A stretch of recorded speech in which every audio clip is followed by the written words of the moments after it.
in terms of the future for Canelo, he said after in the post-fight press conference that he wants to go ahead and do a rematch with Bivol.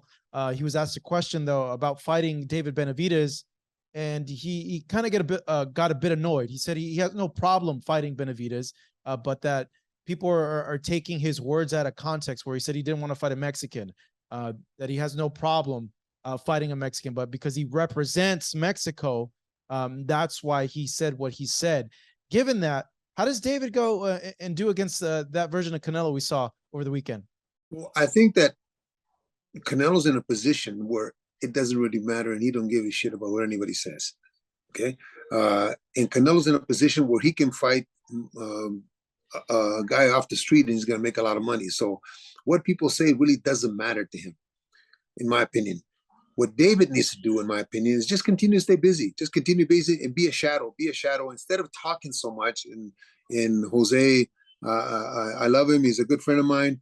But Jose just needs to. It's not going to happen the more they talk. In other words, Canelo's in a position is the more you talk, the less I'm going to think about it. Okay, so just stay busy. Just keep winning. Just keep winning.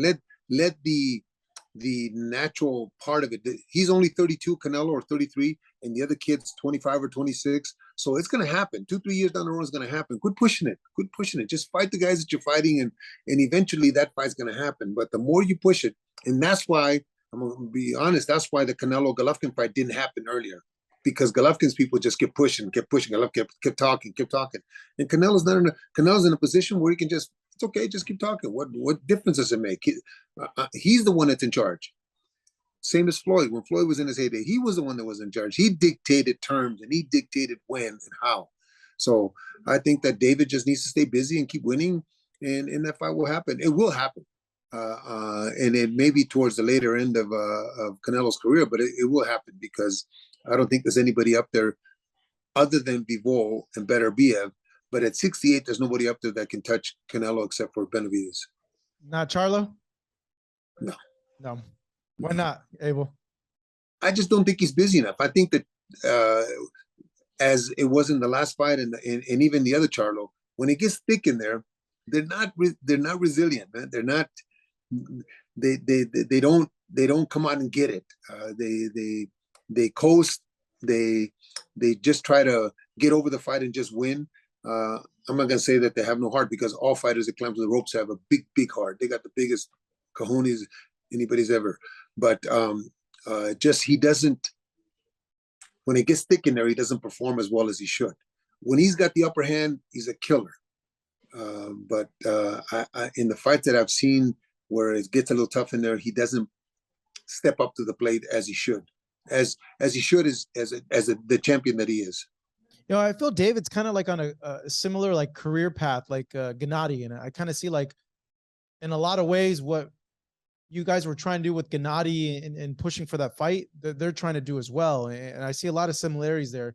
And I remember, just not remember, but just kind of seeing from the outside, like, okay, well, seeing you guys, like if you guys keep winning, they're not going to be able to deny you. And it got to a point that the public pressure was so much that they had to go into that first fight. Yeah, exactly. Listen, when the WBC made Gennady #1 after he beat Rubio, and Canelo dropped the belt, that's the pressure that David needs to put on this guy. Make him drop the belt. Make him, and not by talking, by deeds. Make him have to answer questions like he did that night when he was upset. But he's not. David's not in that position yet to force it. He needs to continue doing that to force it. He will. He's a young kid. Well, very good fighter. He's the interim champ, so I would imagine like it has to be mandated next, unless Canelo drops the belt.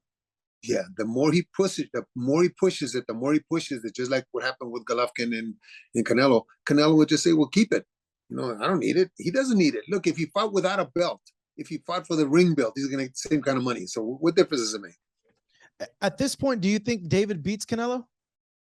That's the toughest fight for Canelo right there. Yeah.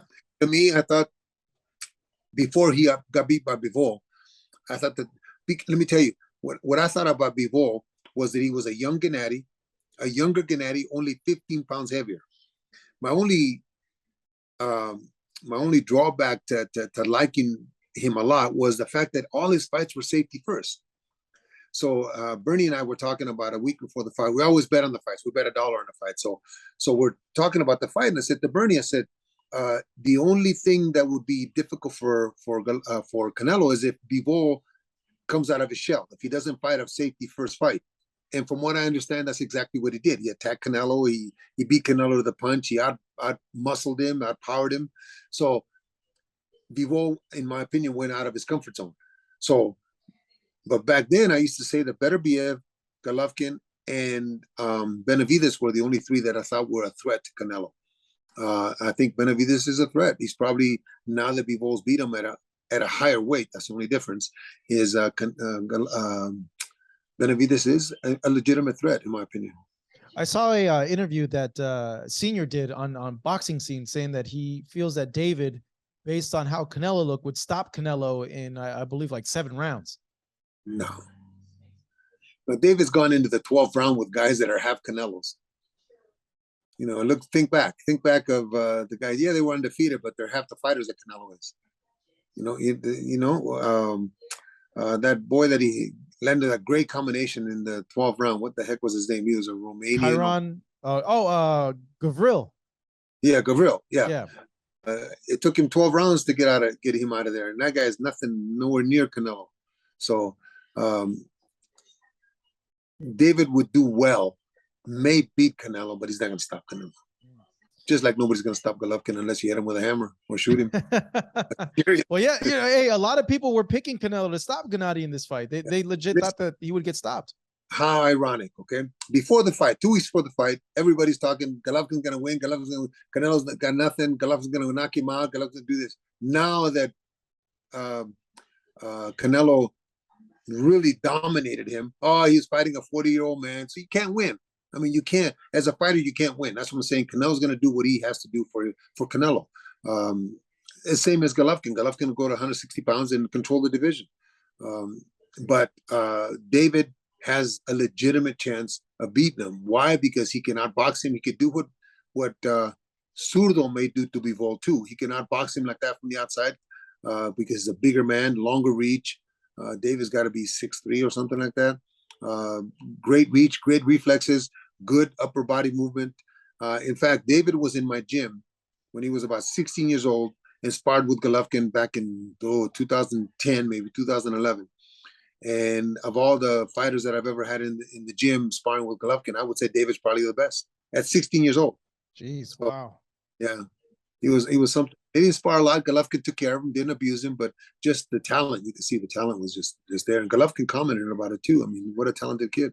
Jeez, like it's just damn what set of balls David has at 16 to spar Gennady in his prime. And he was about 185, 190 back then. He was a little fat little boy, but still he was about 6'1". He's grown a couple inches since then.